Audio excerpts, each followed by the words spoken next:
Assalamualaikum warahmatullahi wabarakatuh. Nenang Rosadi Adenansi dari Banjarmasin, Kalimantan Selatan. Hari ini kembali kita bukan diguncang, tapi hadirnya koruptor baru yakni Nadiem. Koruptor itu tidak akan pernah berhenti. Hilang satu tumbuh seribu. Kenapa? Karena memang kalau korupsi itu tidak dicegah, maka tidak mungkin pemberantasan itu akan bisa berjalan dengan baik. Korupsi itu hanya diatasi kalau bisa dicegah. Artinya menutup kesempatan orang untuk korupsi. Nah, untuk menutup kesempatan itu adalah tidak ada yang lebih baik daripada Undang-Undang Pembatasan Transaksi Tunai. Karena Undang-Undang Pembatasan Transaksi Tunai itu adalah mengunci orang agar tidak korupsi. Nah, sekarang kita terlena oleh RUU perampasan aset yang saya bilang itu tipu-tipu. Karena isinya sama sekali, isinya quote and quote itu adalah bodong gitu. Jadi tidak dapat menerapkan apapun di RUU perampasan aset, kan itu juga ada terkandung di lainnya. Nah, kalau ingin juga misalnya menyapih hukum-hukum yang ada, karena korupsi itu adalah kejahatan yang sangat luar biasa, maka harusnya batas bawah hukuman dengan batas atas hukuman itu adalah maksimal. Misalnya korupsi 100 juta 10 tahun, korupsi 1 miliar 15 tahun, korupsi di atasnya 20 tahun, korupsi di atasnya hukuman mati. Walaupun dalam Undang-Undang KUHP kita 2023, hukuman mati itu dikecualikan kalau misalnya orang itu dipantau baik selama 10 tahun. Kan gila. Kenapa saya bilang gila? Karena menyerahkan kepada orang, siapa yang memantau pasti kepala lapas.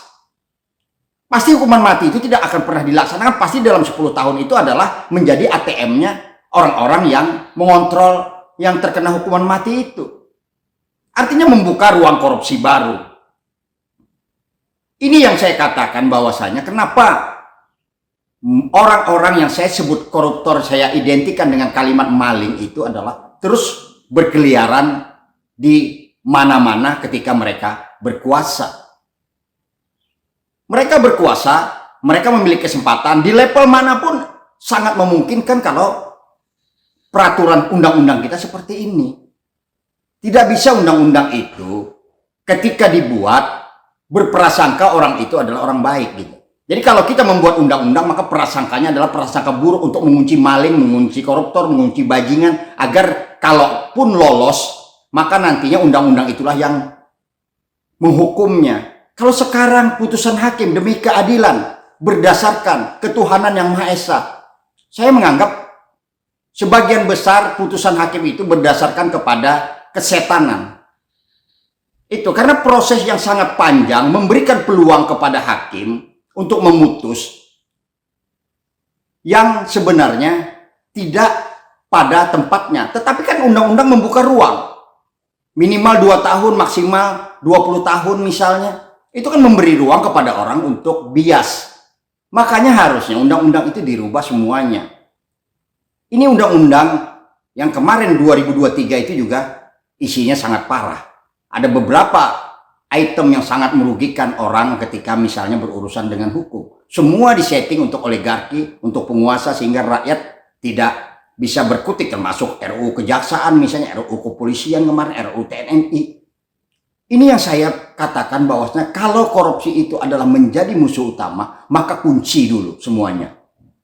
Kalau tidak dikunci, maka ini akan bermain semuanya. Dan mereka bisa mencuci uang itu tidak hanya misalnya kemarin tersebar dengan para artis, kepada pengacara pun bisa mencuci uang dengan bayaran yang sangat tidak wajar misalnya, padahal itu adalah lingkaran-lingkaran pencucian uang.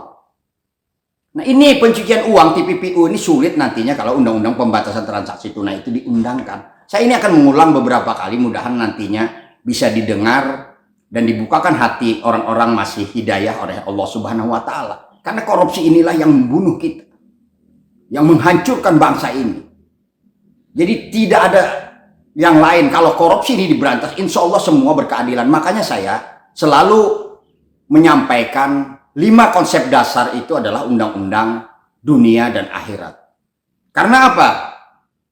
Undang-undang di dunianya ini adalah mengunci orang untuk tidak berbuat jahat, menyulitkan orang untuk berbuat jahat, lalu hasilnya adalah keberkahan di dunia dan juga untuk modal kematian di akhirat, karena tidak melakukan hal-hal yang buruk di dunia, karena kita dikunci oleh undang-undang yang sangat kuat. Oleh karena pertama, saya ulang lagi adalah undang-undang tentang pembatasan transaksi tunai. Kedua adalah pencatatan, pendaftaran, dan pelepasan aset. Ini penting karena maling-maling ini menyembunyikan aset atas nama orang lain. Sehingga aset itu adalah menjadi kepemilikan private, tetapi informasinya adalah terbuka. Setiap orang bisa mengakses karena tujuan tertentu, misalnya terhadap akses seseorang memiliki aset di mana, berapa kekayaannya. Itu harus akses yang terbuka.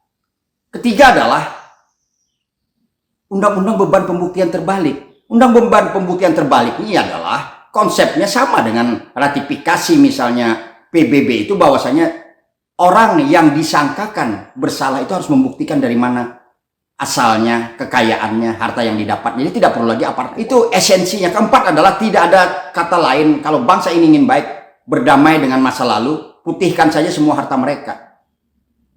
Karena kita sudah kesalahan masa lalu, untuk menuju masa depan itu lebih baik diputihkan. Tetapi setelah perundangan ini dirubah, maka tidak ada lagi hal-hal yang memberikan ruang kepada para koruptor itu. Karena mereka ditangkap pun, mereka bisa keluar daripada penjara.